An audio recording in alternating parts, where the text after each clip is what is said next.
बिल्कुल अनुजी, मैं मंच पर चाहूँगा कि आप आएँ इधर और अभी तक का जो एक्सपीरियंस रहा, आपने जो यहाँ राजस्थान का किस्सा इधर बैठे हुए हमें गोवा में सुनाया, गोवा में बताया, झारखंड से कभी राब्ता हुआ, कभी आपका आना जाना हुआ?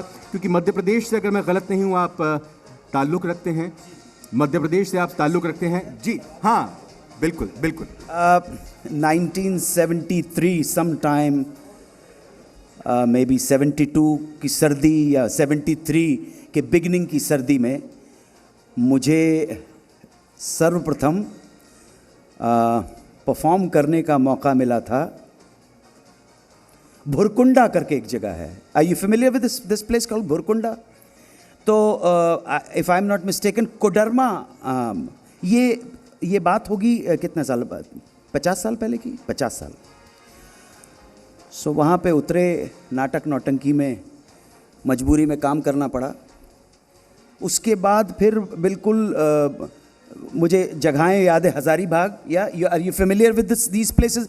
भुरकुंडा, धनबाद, झरिया, फिर आगे जब हम बढ़ते हैं बिहार शरीफ और झूमरी तलैया भी पड़ता है वहाँ पर, कोडरमा घाटी से जी जी। तो इन सारी जगहों के ऊपर मैं रहा हूँ कुछ दिन, या परफॉर्म किया है मैंने, या I know where is Palamu is. Yeah, I know.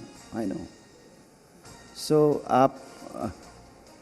आप मुझसे केवल भारतवर्ष के बारे में भी नहीं, अगले बार कोई प्रोग्राम बनाई मैं आपको यूरोप के कल्चर के बारे में बताऊं कि यूरोप में कहाँ गए भाई साहब, पर्यटन कैसे डेवलप करना है, श्वाइट्स का या डॉइचलैंड का कैसे, वो भी आपको ज़रूर शेयर करूंगा आपके साथ। आपके नज़रिए से एक छोटी सी चीज़ और जानना चाहूँगा, समझना चाहूँगा कि किसी भी प्रदेश को तरक्की पर आगे ले जाने के लिए सरकार ज़रूरी है, तमाम तरह से जो प्राइवेट तरीके से अपना काम करते हैं, औद्योगिक घराने हैं वो ज़रूरी है, श्रम शक्ति यहाँ की ज़रूरी है, प्राकृतिक संसाधन है या नहीं है वो उसकी किस्मत है या जो उसको प्रकृति ने दिया है वो उस पर निर्भर करता है।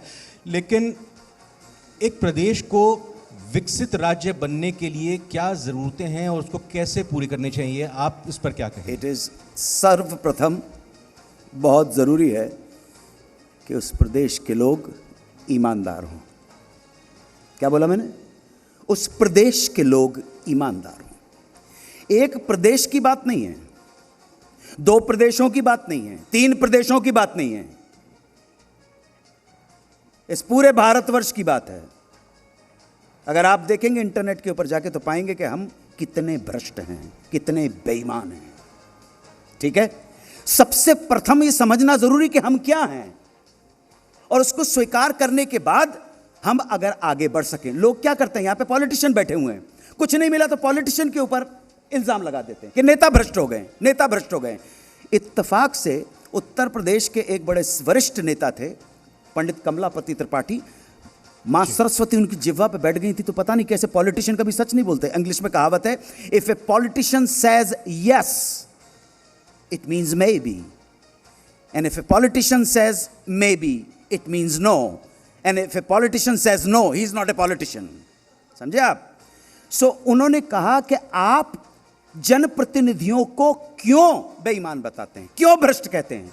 भ्रष्ट जनता के ही भ्रष्ट जनप्रतिनिधि होते हैं। जनप्रतिनिधि कोई नेता जो है मंगल ग्रह से थोड़े आता है, हम और आप चुन के भेजते हैं, हमारे अपने स्वार्थ वहां पे नजर आते हैं। अगर सच पूछो तो बात यही है, इसके अलावा आपको कुछ समझ में आए तो मुझे बता दीजिएगा।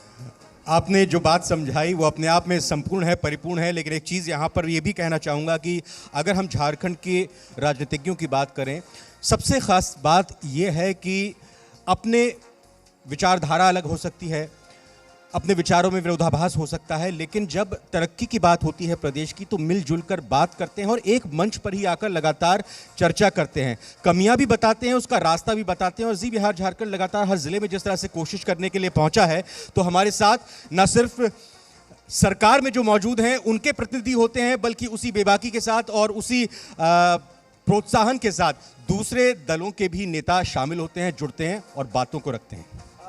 If whatever you are telling is the truth, then this state called Jharkhand is going to set a precedent in front of the whole country.